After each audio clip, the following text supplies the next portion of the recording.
كان يلاقن لك على شمس الدين ذقم كان يلاقن غير كداد شعيب عذيرني غير زداد كداد غير سالمي حسين غير العوافي غير بن غيث يفذك بن غيث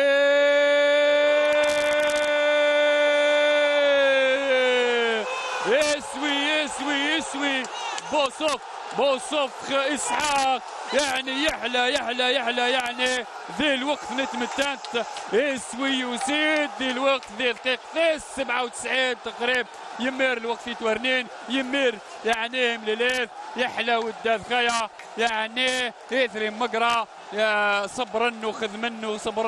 من نبصح ذواذ الدوخ وذي استعرافشا سيا غيره ماريت انت مليليث ذي الوقت نتمتنت يعني ذي الوقت يعني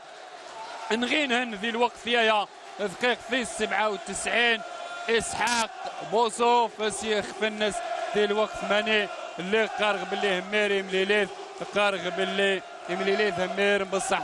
الدوخ ودار النظر ذاكي بن غيث بوصوف يرقد ورنا نيميرارن واسوي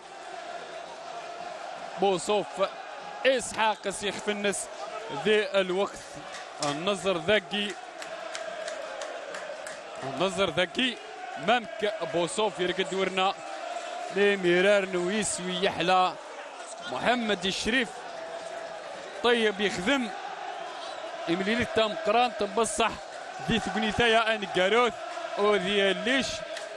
وذي ركشا ذي الوقت اني وذي ليش بيان بوزيسيوني والفرح ذا مقران ذاكي زير ذا مقران ذا مقران ذاكي هالدريث اربعة الغروزن بالوزداد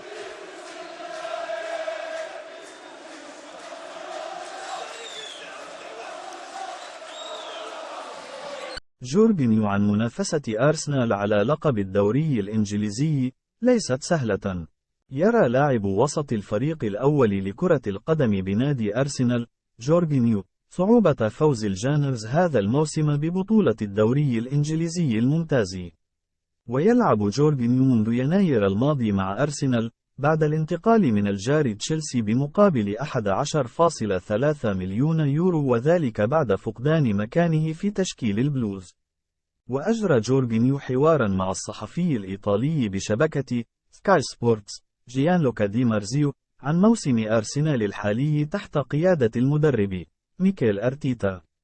وقال الإيطالي الدولي: نحن بحاجة إلى مواصلة ما نفعله، نتدرب بقوة لتطوير أدائنا لنشعر أننا نسير على الطريق الصحيح.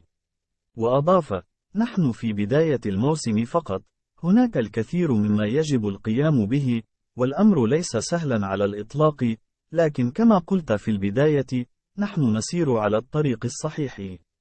وواصل تصريحاته: علينا أن نبقي أقدامنا على الأرض ونعمل بجد لأن المنافسة ليست سهلة، لا يوجد شيء سهل، سنرى في النهاية إلى أين يمكننا الوصول ولكن لدينا فرصة جيدة.